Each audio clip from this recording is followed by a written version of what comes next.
toot toot, toot toot toot toot toot toot. I'm just being silly. Hi everyone, it's Charlie, the one and only, and one and only. I'll let you fill in the blank. Good. I'm here in Josh's library, and very happy to be back here, doing another individual video. And I was debating on which one I was going to do. So, my last individual video, I did, excuse me, Into the Light by Dr. John Lerman. Very insightful. Please watch it and give it a, comment, subscribe, tell me what you think about it. If I don't reply, by the way, for those of you who, were kind enough to respond and whatnot, I appreciate it, thank you. It's just that I don't ever have the time to go back on my account and say, thank you so much, which I'm going to be working on. That'll be my New Year's resolution that I'm making now. So, but again, thank you very much. And like I said, support us. We have a Patreon account. So, but enough about that. You didn't come here for that. 2 years later, he wrote another book, Lessons from the Light. So, again, it's 2 years later. He's gotten more, with the mind. He's been more, I guess you could say, open. And some people are just very gifted. They're very open to certain things that other people are ordinarily are like, was that a breeze? No. Was it? Don't know. And things like that. Again, for those of you, just a very brief overview of the last book. It's about pre-death experiences and what happens. Like, there's a life review. We all get a life review. Some of us get it now. Some of us get it once we cross over. This book, same thing, just a little bit more in depth. This doctor, he works in a hospice unit, and he does palliative treatment. So basically, it's end-of-life care. And he was stating in the first book, as well as this book too, there would be certain patients that would be looking at the corner of the room. That's usually where the angels would appear. At first, some people are very like, oh my god, I'm hallucinating, it's the medication, it's this, it's that, maybe I'm on something. And then they realize that it's not a mean or derogatory, or not derogatory. It's just a calming, peaceful presence. There was this one chapter that stuck out to me the most, and like I was saying, there was a gentleman from a biker group, a gang. I'm not going to say which one because of, privacy and whatnot, things like that. Young man, too, probably in his 50s. And he abused his body, smoking, drinking, things like that. Drugs, tatted up, things like that. And again, I'm not against tattoos. But if you're covered in ink and I don't know who you are, I might have a few questions, things like that. But that's totally beside the point. Made some wrong choices. And this was a person who had dark forces coming into the room. But they were not trying to harm him or anything like that. But they were making their presence known for whatever. This was probably part of his life review. And thankfully he was on Earth to experience it now, rather than being, I'm saying it's easier to transition once you have a life review on Earth. And that, I could be wrong, but for most people that have had life reviews, they have an easier chance of getting to where they need to go. It's all about spiritual growth and wellness and whatnot, things like that.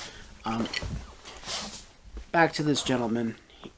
He got to the point where he tried to get clean, he tried to get out of the gang, and usually you don't exit a gang, but, I don't know the whole thing, just giving you the Cliff Notes version. And what ended up happening was he got so desperate, he turned to the dark forces and said, please, I just want to better my life, things like that. Of course, I'm loosely quoting, but he wanted to, get clean, do the right thing, maybe talk to kids about, hey, don't join the gang like I did. I'm just, ends up on the hospice. feels like he's not worthy, but he was not happy.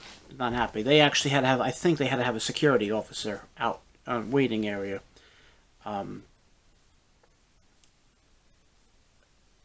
the doctor goes in to treat him. He said, "Get me a Catholic priest. They're inside me." When he was in jail, because he had to do time in jail, he said they laughed at me. The chaplains just thought I was out of my mind. They thought I was on. They thought whatever was, you know. But he said, I need, now in hospice, he said, I need to get clean. These things are inside of me. So I guess it's a saying, you dance with the devil, you got to pay the piper or something like that. He was able to, you know, they were able to obtain a Catholic priest. They did the exorcism, whatnot. It read like this. I actually had to read it back several times because I'm like, wait, what? I am by no means an expert in this area, but what ended up happening was the dark forces centered themselves from the corner of the room to the center of his chest, entered it, and then I think they came right out. So I don't know about that, but there were other presences.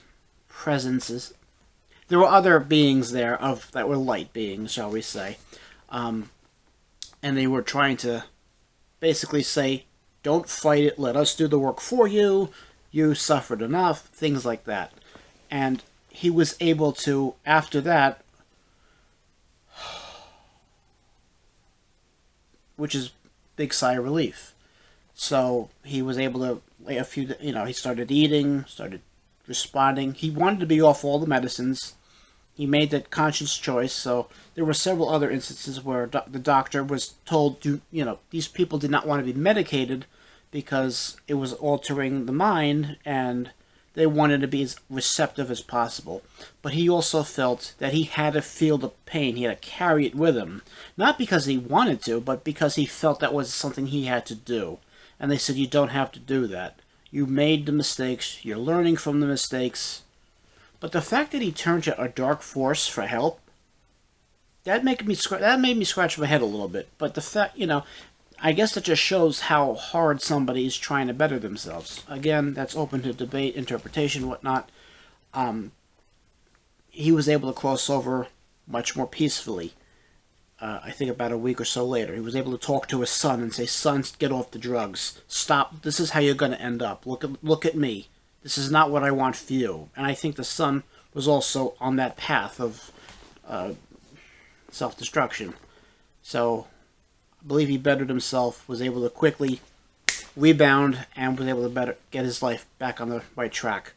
All in all, given the book 10 cookies out of 10 cookies, and I would recommend it. I would recommend the first one first, Into the Light. Read that one first, because this one came out 2 years later. And this is the one I'm doing now is Learning from the Light by the same author. Again, quite insightful, and it helps. Some people find help. I mean, I would consider it a self-help book. If you go to your local library, it'll be in the religion, spiritual area. I would definitely recommend it. And I say that about almost everything I read, because yes, I'm an English major. But take a look into it. And other than that, I gotta go, because I got a panini waiting for me. And as Josh would always say, for now, keep reading.